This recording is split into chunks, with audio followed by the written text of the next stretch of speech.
back out here at the junkyard. Somebody bailed the airplane in, so they're getting some stringers out of that Comanche fuselage. There's another Comanche. I'm not really sure that guy made it, but parts. Definitely need parts. All right, wings for days. Wings for days. Another, oh no, that's a Cessna. Where's the Comanche? Boom, Comanche wing, Comanche wing. Let's see what we're gonna find. I love this place. All right, found one. It's an electric flap 2 tank with speed brakes. Got a lot of water in the tank. Let me see if I can let this down without killing myself. Anyways, all right. I needed the rib right here. I need this rib. I need this rib. And then I got this piece of sheet metal as a template. It'll all come together eventually, but it's hot as hell out here. Drilling rivets. Oh my Lord. All right, well, Gino, you won't be happy, but a little bit of shear work, bunch of rivets. I finally got the rib I needed. And these 2 parts right there. Punch, shear, Phillips screwdriver, and a drill. That thing's on fire. But back to the paint booth.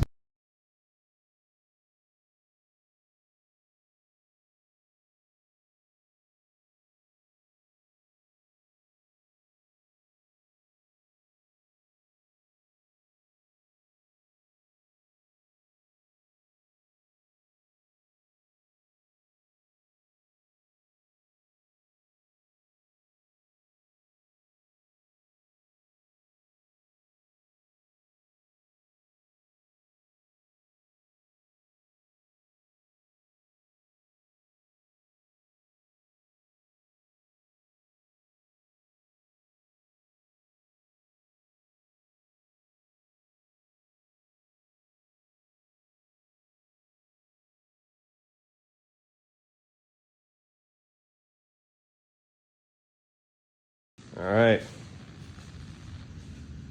Final product. Not bad. I do like the new design. It won't chip right here. Oh, left a few little pieces, but of all the things, I got one spot right there of blue. And it already hardened, so I'm gonna have to buff that out, but super crisp lines. See if that focuses in on my neck.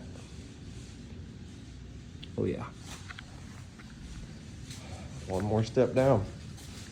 I promise I've been working on the Comanche, doing a lot of monotonous stuff that's boring, aladining, aluma prepping, sheet metal work, prepping for paint. Have a few pictures, explanation of what I've been doing, and then kind of show you an update.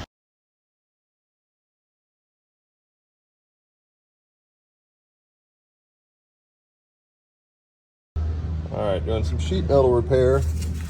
This section of the wing right here is just trash. I was gonna just resheet it, but that's a lot more work because it goes all the way out to here, and with the tension on the wing, I didn't want to have to undo a lot and then it kind of shift. So I'm just gonna do a patch. This is the patch I'm coming up with. There's an inspection panel right here. All this metal right here was all bent out. You can see it's all right there. There was no straightening that out, so we're just going to cut that section out and just have the new sheet right here. And working on where the brake line ripped through this piece right here. Got a doubler plate right there. It's going to go on the back side. You won't even be able to tell once it's all done, but there you have it. It's official. I'm done stripping. Put the reinforcements in there. Oh, I am soaking wet. We're gonna replace this rib. Or is that rib? And this rib is all blown out. But my goodness, a lot of work. That is one major step down. I'll figure out what I'm gonna do on this edge. We'll see. Paint stripper got a little carried away. All right, got the new piece of skin on there. All those holes are blown out if you remember. Got the new stop put on there. Everything's pro-sealed together, nice and sealed up. It's a whole lot straighter with this gear door right there. This gear door got replaced as well as the hinge, because it was all bent. But pretty even gap around it too. I'm happy. These videos off without saying all right, but all right. Got the paint booth built. You know what that means. We're ready to paint. Got AC, so it's temperature controlled. We got the exhaust fan on this side. Turned out pretty good. Hopefully paint Friday, but I'll show you what the wells look like now that they're all prepped. The booth turned out great. Everything is Aluma prepped, alodined. The new reinforcement with the new rib that's slightly moved up. Turned out great. Everything was pro sealed together when I put it together. This one got the new rib here because it was all blown out, like I said. The new stop put on for the gear door. Again, it's all alodined. And the final product with the rib reinforcement, you can see the edge of it right there. It goes all the way to here. So it's doubled up nice and strong. Riveted all this as good as I could. Had to put 2 screws there just because I couldn't get to it. But yeah, everything's prepped. You can see I'm going to try to paint a 1/2 inch or an inch. Again, just going to paint out like a 1/2 inch just because I got carried away with the stripper in a couple spots. Couldn't really prevent that. And obviously the patch this side had a lot of chipping. It's not going to be perfect, but at least we'll paint all the bad areas. And it'll look better until we get the paint job. But yeah, paint's next. Gonna get a good night's sleep and I don't know, try to get a game plan of how I'm gonna do this. There's some tight areas in there to try to get paint to flow. Comanche update, about to blow up Instagram. Looking a little rough, but been hard at work. Very, very hard at work. Paint going back together. A few more days, might be flying. We'll see. All right, live inside the booth. Everything is wiped off, tacked off, ready to shoot. So stay tuned. Anybody that's done painting, can you feel for me? Because that was very difficult. Primer's down. I got no runs that I know of. I also forgot to say that I feathered all the chip paint ends. That way it kind of flows a little better.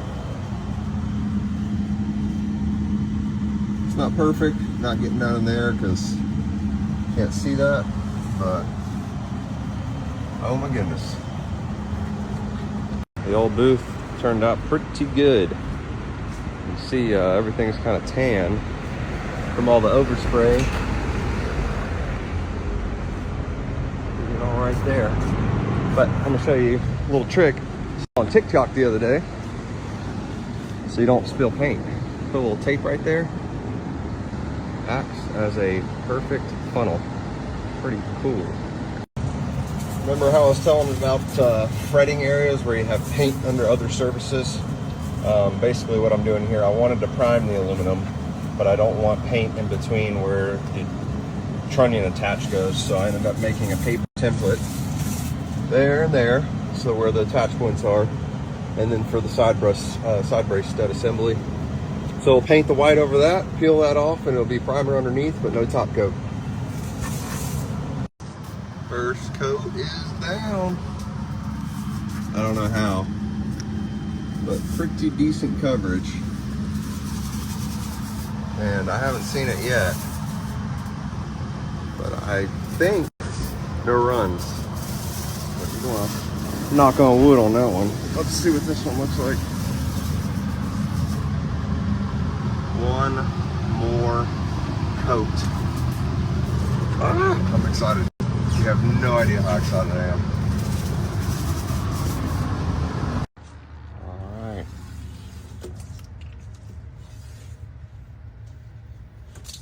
that's a wrap. So glad that I feathered the edge in. Thank you, Matt, for suggesting that. But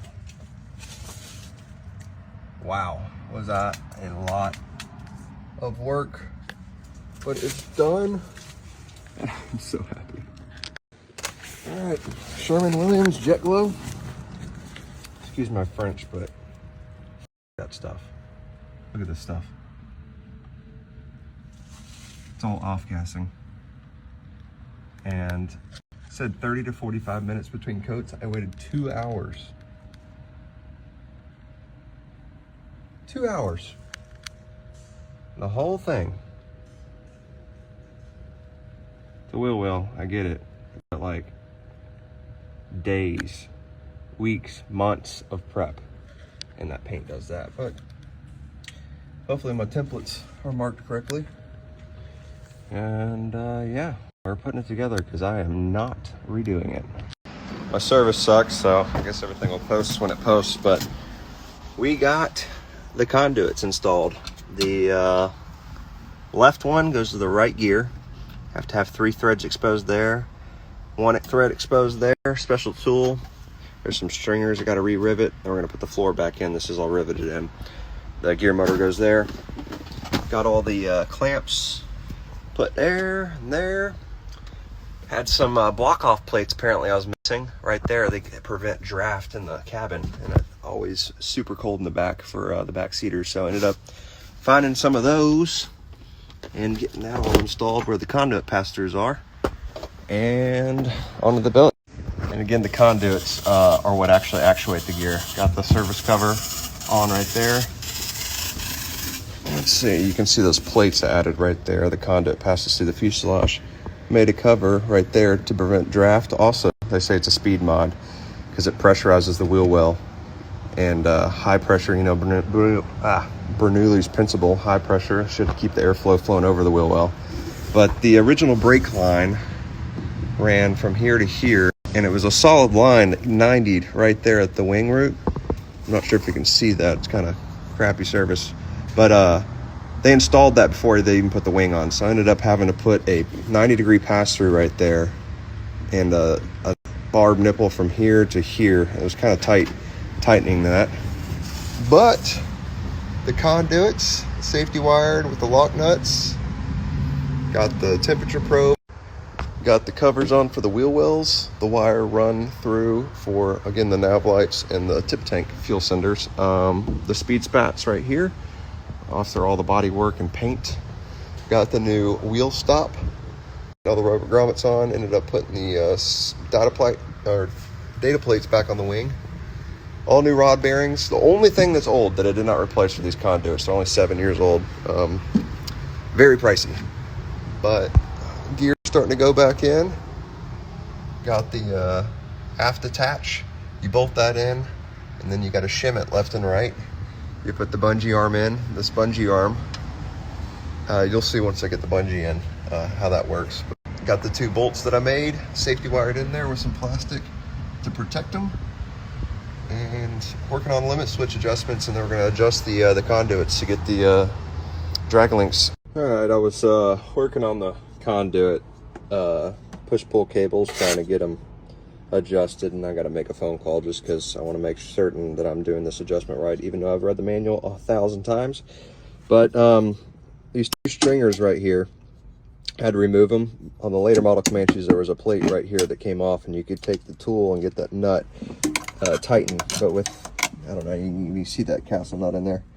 But got those safety wired. Originally, they weren't safety wired. The service letter to drill the holes and safety wire them. But anyways, the stringers that were here, it went like that, all cracked out. Look at that crappy repair. And if you notice, there's a lip right there. So I ended up with some aluminum angle, taking another piece of sheet, making it level, and then we're going to drill the new holes. But that right there is pretty strong, and everybody's steps right there, so we'll see. Should last another 60 years. All right, all cleat coat on, everything drilled. It pays to do everything the right way. Honestly, the right way, because this panel has to come off every time you replace these conduits, would be to add nut plates. But I got better things to do with my time than sit here for 8 hours doing that. So gonna drill all that, put pop rivets. It really needs cherry max, but because you stand on it, but those are a pain to remove. So we're gonna pop rivet it back in and call it good. The later model airplanes had nut plates over the entire floor. They got smart, but this early 59 model did not. More thing, this edge, kind of a little proud. The seat rails go right there, kind of hold it down a little bit, but right here kind of catches. So I'm gonna roll these edges down all the way around, just that way it prevents from cutting myself when I'm in here working. All right, there you got it. I don't know if you can tell in the video, but there's a slight rolled edge all the way around. And straightened all this out, straightened that out. This always felt like it was gonna cave in, but it's stout now. But anyways, this was originally attached with exploding rivets. I don't know if anybody knows about that. A lot of the old timers, you can see it right there. There's no dimple. Basically, you'd add heat to it, and the middle of it would explode, and that's what would set the rivet. But yeah, I'm glad to do that. We're gonna be working on the shroud next, just trying to straighten everything out and get it unbent. Little stuff here and there makes it a little better. And the fuel selector's in. The guy that wrote the manual to put these conduits in said you didn't have to remove the fuel selector. Well, how in the hell do you get to those nuts? So I pulled it all out. That bowl right there had a little drain tube in case this leaks. And got a grommet on the bottom of that, down in there. New fuel line. Everything's torqued, torque sealed. And once we get the transmission in there, we can put the floor back and the interior back in. The old gear motor's in. You know what that means. Conduits adjusted, triple checked that, asked a few people. Got the down assist spring installed with the new pivot. So that way everything's rotating and lubed. Limit switches are adjusted. The mains are firing just before the nose. Still got to put the bungees, oleo strut, forks, brake lines, wheels, brake, all that jazz. Got the quick connects here just in case we ever try to pull the wings on the wire harness. But a little test fire here. Oh man. Oh man. Forks going on. Got the hydraulic fluid in there. Adding a little nitrogen so that way it'll extend down. So that way when I put the scissor on, it'll stay locked. And there you have it. Let's see. Up in here, you hook a hose to that thread up there and basically put some hydraulic fluid in a cup with that rubber hose, and then you pump the oleo strut up and down. It'll suck the fluid in, go full compression, take it off, put the Schrader valve back in, and fill the rest with air. There you have it. Comanche update. Forks are on. Got the brakes sitting there. The brake lines run. Torque links installed. All the slacks taken out. Limit switches are adjusted. The push-pull cables are adjusted. All the wires are cable tied and adjusted where I need them. See, I forgot about a 90-degree bracket that had to be fabricated and painted. In order to put that on and take that bolt off, I had to completely disassemble this, take the spring off. It was a pain. So just getting all this stuff adjusted and everything where it needed to be was a couple-day project. But cushion clamped adjusted up there with the union. Gonna end up building the brake lines here in just a bit. On this side, got the squat switch adjusted to where it is firing so the gear can't go up when it is sitting on the ground. That wire is run where it needs to. Same for that one. What else? One last thing. This gear door adjustment was bent, so I ended up having to loosen this and torque that and get that same as the other side. But next step, we're gonna do the bungees. We got to do the up retraction test to make sure that we have everything snug and not too tight to where we can do the emergency gear extension. And then once that is done, we are going to install the gear doors, adjust the gear doors, and then wheels, and then bleed the brakes. And then we're gonna roll her out, get some sunshine. In the meantime, there's a misconception about Comanches. This right here is your drag link. This is what goes over center to lock the gear in place. A lot of people think that the bungee is what holds that over center. It's actually not. The spring right here is what holds it over center. And then you got two nose springs up on the front. There's a service letter because originally only had one. But you got to make sure those are brand new. But the bungee actually takes the load off the gear motor to pretty much just not wear the motor out.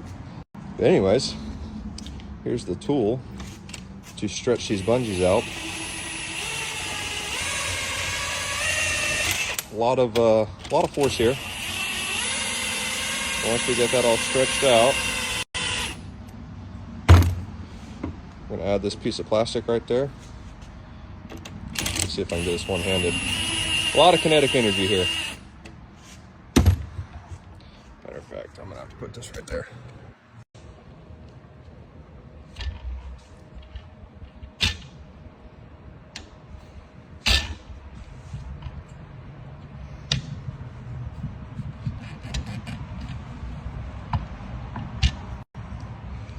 Back this off.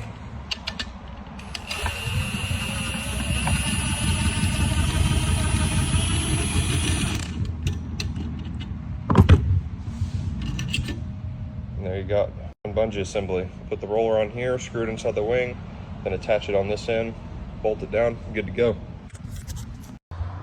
Again, here's the homemade tool to stretch the bungee. Got the cotter pin, and that screws into the rib inside the wing. You can see it installed there. And let me clarify, the spring does hold it over center, but there's like a couple degrees where it does have a little bit of pressure that holds this gear down, but as soon as it comes up about, I don't know, 3 degrees, then it starts applying pressure to go upward to assist the gear to come up. All right, with the gear partially retracted, got the bolt connected, just sort of pull it down, then you can pop the plastic out, and there you have it. That's what the bungees look like. You come down, bam.